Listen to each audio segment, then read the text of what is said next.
Les hommes et les femmes sont aussi sujets de leur histoire individuelle et collective. Il est donc possible d'intervenir, d'accompagner, d'aider les hommes, tous les hommes, à s'adapter au nouveau contrat de genre qui refuse la domination masculine et ses conséquences en termes de violence, de discrimination, d'exclusion.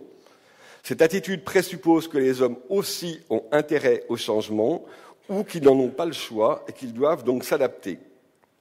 Dans ce courant, je rattache aussi les travaux de John MacDonald qui vient de parler et de l'approche salutogène. Alors, c'est vrai que j'aime pas trop ce terme-là. Moi, je préférerais l'appeler dynamique.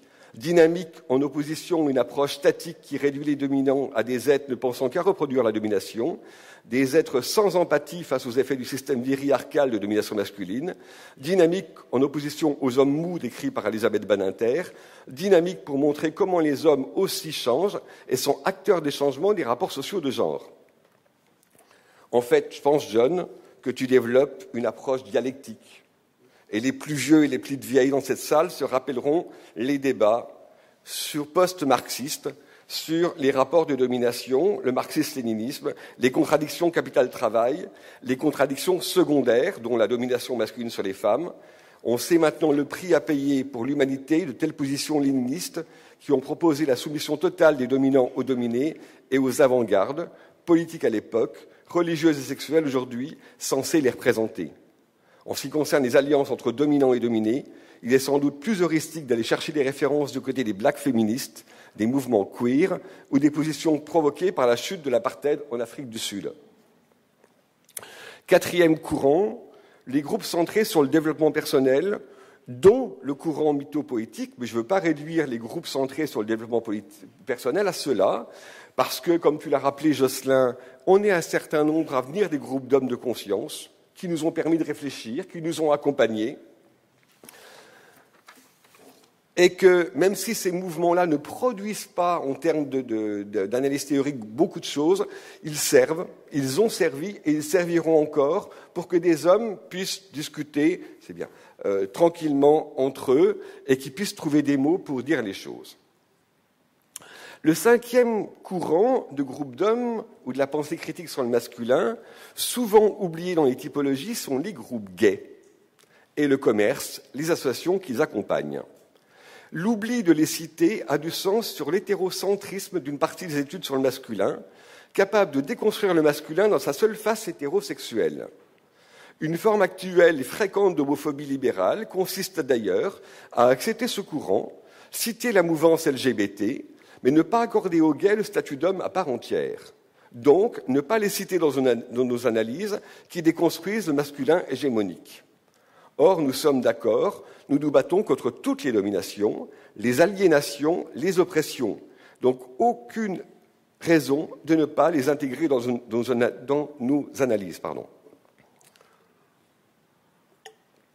Ne pas les intégrer, c'est aussi faire l'économie de ce que moi j'ai défini comme l'homophobie, à savoir non pas la stigmatisation des homosexuels, mais la stigmatisation des qualités ou des défauts attribués à l'autre genre.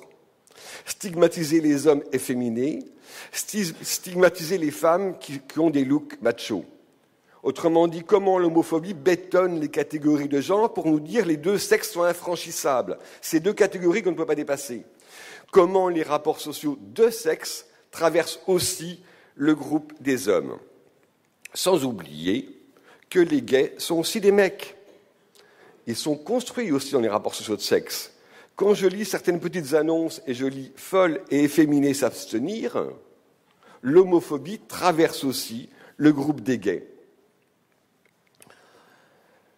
Et puisque j'aborde ici les sexualités, je dois dire qu'il me semble aussi urgent que tous les hommes, quelle que soit la couleur de leurs amours et de leur sexualité, de déconstruire l'hétéronorme, d'interroger le socle hétéronormatif, fortement aliénant pour les hommes ordinaires.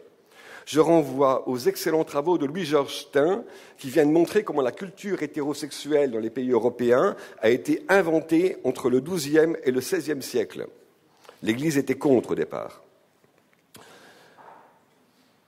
Corset de la virilité, prison mentale, camisole de l'éros, pourvoyeur majeur des violences faites aux femmes et aux hommes non conformes à la virilité dominante, l'hétéronorme limite nos possibles, nos regards, nos désirs. Pour leur dire rapidement, je ne prendrai que 2 exemples. Pourquoi toujours penser l'homme actif et la femme passive?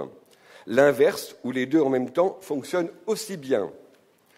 À quand les remises en cause de nos représentations symboliques des humeurs corporelles masculines, notamment le sperme? Comment penser les rapports égalitaires quand tant d'hommes, tant de femmes vivent encore le sperme comme sale? Qui dans cette salle a déjà goûté son sperme? Et pourquoi ne pas avoir essayé? Y répondre chacun pour soi est déjà une partie de la résolution de nos difficultés à nous assumer comme humains à part entière. Le 6e courant que nous sommes en train de fédérer ici, je vous propose de le qualifier de masculinité avec un S.